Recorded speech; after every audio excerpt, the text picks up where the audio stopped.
Welcome everybody. We're actually going to go ahead and do the first game that I've casted in a very long time.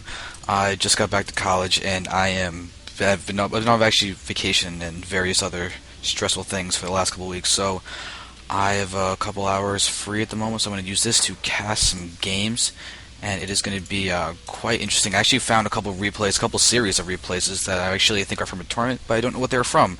So I'm going to go ahead and watch these guys play. We're watching, I believe that's a symbol for Millennium, although Dystar has a M-I-L-L, and I don't know if Adele Scott has that before his thing too. Do you know Lelouch, though, has the same does not equal sign or whatever sign? I just can't do that, though, so that's why I have M equals Tarson, but he is going to be our Terran player. He is on the top right. Millennium Tarson going up against EG.HuK, who is now EG.HuK after a very shocking turn of events. Very long post on TL from Nazgul and HuK explaining the change. I honestly feel kind of bad for HuK having to deal with that kind of stress, but apparently EG did a very, very good thing for HuK with a very crazy deal that it would be crazy to reject, so it is causing HuK to leave Team Liquid and go for EG. He is joining the ranks of Idra, which is very interesting. There's a lot of history between those two guys, but EG is one of the best teams ever. The Muslim in control, so many really strong players on there, Puma, as well as just a countless amount of, well, actually it's a finite amount, but so many very, very top level players are on EG, so it's a great addition for them to have HuK. And now we're going to watch Tarson try and do this little series against HuK. We'll see exactly how it will play out. Right now this barracks is going to get a little harassed, a little SV buildings going to get harassed, but Probe's probably not going to do any kills. Tarson's a very high-level player, great multitasking, and HuK's going to have to go ahead and, actually took a little extra damage. Usually HuK's very good at only taking 20, but there we do see him taking an extra one, just stuttering around that other SCV a little bit. But notice no add-ons being thrown down. Immediately, generally, you do get that first Marine out before you get an add-on at the very minimum, though there are some guys that do like to go for a very fast Reaper. I was watching some games yesterday. I forget who it was, but someone was just going, it was the games. It was Boxer versus Tasia. I think I was watching that Day 9 YouTube because I haven't been able to be in StarCraft at all for the last couple of weeks. So I was watching that, and Boxer really liked doing the Reaper first. It was also TVT. But still, Reaper First does happen in TVZ as well. Very rarely ever TVP. So now looking around here, we do see HuK is currently boosting out the Stalkers and be able to use that to try and harass Tarson's SCV that's running around there. And Tarson doing a little bit of a trick to make sure that the mineral field is not going to get mined. Just basically spam starting the mining of that mineral patch, and it prevents pros from actually going in there and being able to mine, so it's a really good little trick. I've seen players like T-Gun actually thwart that by taking a drone and then just constantly right-clicking on it until the SCV is being forced to pull off, and then that's a great way to actually prevent the harassment. So now Tarson is going for Marauders. He does have this one Marauder already out. He is researching Concussive Shell, so he could be aggressive with the second Marauder if he wants to, but looks like he's going to instead get a Reaper and probably use this as a scouting Reaper. This is a great map for that kind of a move. You can see that HuK is actually expecting that. He's got this gateway rallied over here, and what is that bug flying around? I have no idea. Anyway, it's hiding on the computer now. But yeah, HuK is definitely expecting this. He's got a great little bit of scout formation with the Stalker in the front, trying to keep the Reaper away with the Sentry over there. But I believe a Reaper beats a Sentry in a one-on-one fight. Reapers do a lot of damage against the light, and Sentries are, of course, light. Tarson is now adding on gateways. This expansion, though, is very nice. This is a Marauder expansion from Tarson. Over here from HuK, we are watching him doing his patented 3-gate, one of the famous builds that HuK has pioneered. The HuK 3-gate is very aggressive. Actually, look at that. Tarson is moving out with these Marauders. Going to be a little bit aggressive. HuK might be forced to use a Sentry or two to force field out, but he's got to be careful not to take a hit. Okay, good, he doesn't take a hit. But now we're going to see, watch these guys move in. Will he do a force field Guardian Shield or something? But no. Oh, yes, there it is. He's going to be able to deal with this very nicely. Actually, he's managing to kill off that Marine, and now this is going to actually be able to kill this Marauder, too, if he chases them with the Stalker, but it looks like he's not going to. Just 2 more hits, and that Marauder will be dead. So HuK could have dealt with it, but nothing crazy. I mean, he basically dealt more damage than he actually took.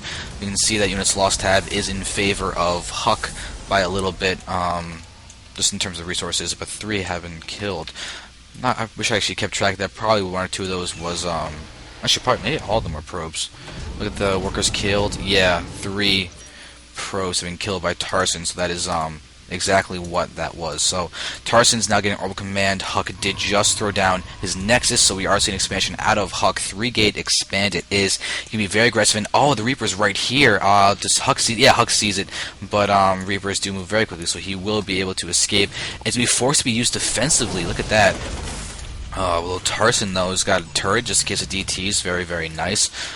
He did see a lot of sentries in the beginning, though, so he's probably most likely not going to be DTs, but always going to be safe than sorry. This is very similar to Zerg players getting spore colonies out, or crawlers out. I can't really still said colonies. I thought I stopped doing that, but Zerg players do like to get spore crawlers out just in time for Banshees or DTs, Phoenixes, any type of airplay from Protoss and all that. So very, very normal thing to do. So there's the Robo going down at the top, and a Twilight Council from HuK as well. So we could be seeing Forge. Okay, so probably going to see something along the lines of either Charge or Blink along with upgrades. We'll see either going to be Colossi or Immortals coming out for HuK. These are definitely all viable options, and there are seeing armies moving down in a better position. Stalker's here, be able to retreat after getting any scout information that he needs. And Tarson looks like he's now going to work on a wall off with the supply depots. This is so good. Charge lots are incredibly powerful in PvT, and using supply depots around here to block off part of the bunker is a great way to mess up the AI and prevent the surrounding capabilities of those charge lots. It's very similar to speedlings.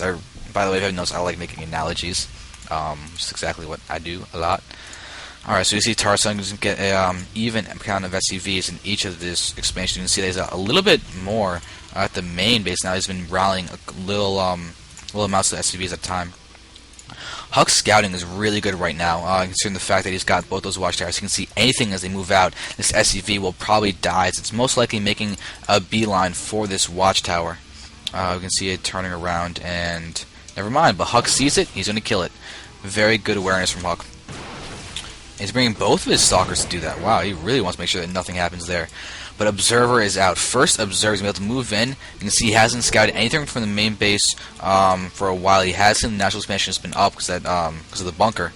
But this is going to be key to see what this Observer is going to see. And they will be able to run over directly and watch as the reactor is going to be put onto that starport.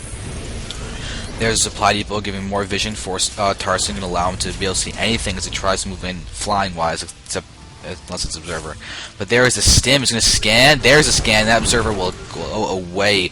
Great scan by Tarson. However, HuK did get a fair amount of scouting. And another Observer is just going straight over. HuK is not worrying about building any beefy robo units. He's even getting more Observers in the production tab. You can see he's got pretty much full-on scout. He's just missing these two barracks in the command center. 10-minute command center for a third for Tarson.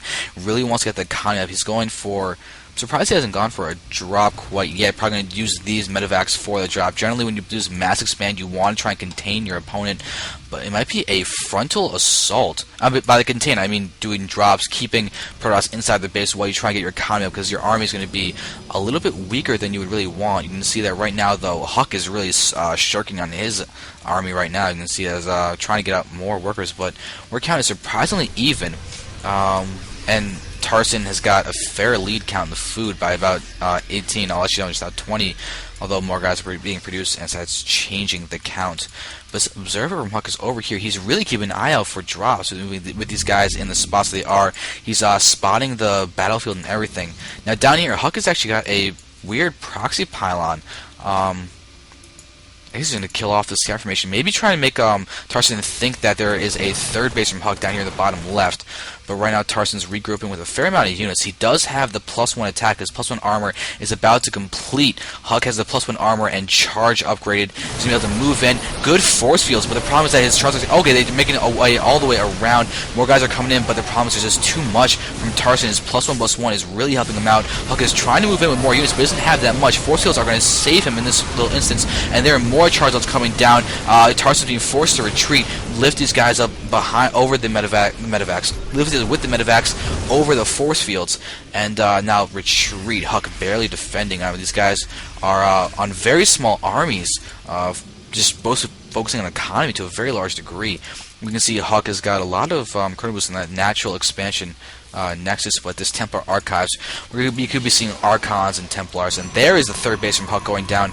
Here in the bottom left, you do have this Observer going in. Did he actually manage to see the command center? I don't know. He might have, or he might have seen it flying off, but Looking around here, Tarson's army is getting even better. Ghosts are coming down now, so Ghosts are going to be adding to the EMP capabilities of this army. That's going to be so good. EMP is guaranteed to be incredibly deadly against all Protoss units, especially Templar, because they do need their energy. They do enough for Psystorms. I believe all of them do. Yep, each of them has 81 mana, so it's definitely enough for a Psystorm that could wreck this army. This is literally what HuK was trying to do, just survive 2 bases, work up the ability to get Templars, get a 3rd, and then start pushing out, trying to be aggressive, just forcing Tarson to do something, because if these Psystorms stay on these units, they're all dead. There's no other way around it. Charge lots, Psystorm, Stalkers, good army composition. It is a very, very bad recipe for Tarson's army. And HuK's aware of that. That's why he's going for that. So the 3rd base is getting close to completion for a HuK. We do see that this orbital command is now lent. Actually, command center is going to a planetary fortress instead of an orbital command. Try and defend this little area, but planetary fortresses can get taken out in the late game very easily, but not in this early minish game. That makes it harder. But we're seeing the Archon is getting hit. Looks like there's a Psystorm on these units. You can see a lot of health being done, a lot of health damage. A lot of health being done. That makes no sense. A lot of damage being done to their health. Even the medevacs there. And there's that observer. Is Tarson going to scan for that one? No. But there's going to be the escape of this Zealot. Ooh, no. Stimming one Marauder. Make sure that you can actually catch up to that Zealot. Very nice move. But the Zealot's going to escape anyway. Wow, it's got the +2 armor. I guess it's invincible? I don't know. There's no +2 coming out for Tarson at the moment. You can see he's making armory next to his engineering base, so he will start being able to get past the +1 level upgrades. But still, why does HuK have 2 observers in this spot? It's kind of odd. There's got to be some reason for that. I'm surprised they didn't just have 1, because the 1 probably get most of that done anyway. So these medevacs are starting to get a little bit lower on energy. They still have a fair amount, though. And force field, from HuK. Those Marines not going to be able to get up there. We do even have those High Templar about to be ready to storm, too. So Tarson's going to move away, it seems. Yeah, he's going to move away, and HuK is going to move with these probes that are going to die, or at least, okay, 1 dies. Everything else is going to be fine. HuK is now warping in more units frantically. He's got to be careful. Oh, he's rallied over there. That is a weird misclick, but now we're going to see Tarson moving in. So we continue attacking. HuK is trying to pull up over the ramp. This is a very tough spot for him. He's going to get destroyed as he goes down the ramp, and he's going to take a lot of losses. HuK's Nexus is going to go down, no question about it. Here we have units flanking from the bottom. There's going to be some Psystorm. Yes, there's one good Psystorm. Another Storm hitting a fair amount of body units. They're going to run through it once more. Zealots are going down, but more EMPs are attacking. HuK is losing a lot of forces right now. He's down less than half the food of Tarson's got a lot of charts. Oh wait, no, never mind. They're all dead. A few guys are still there, continuing to deal damage. Almost taking out. Oh, they do take out 1 Marauder. That is it. Goodbye to that pylon. And there's GG from HuK. Tarson wins. A lot of observers leave the game. So we're going to see game 1 going to Tarson. There's going to be a game number 2 in a second. Thank you very much for watching.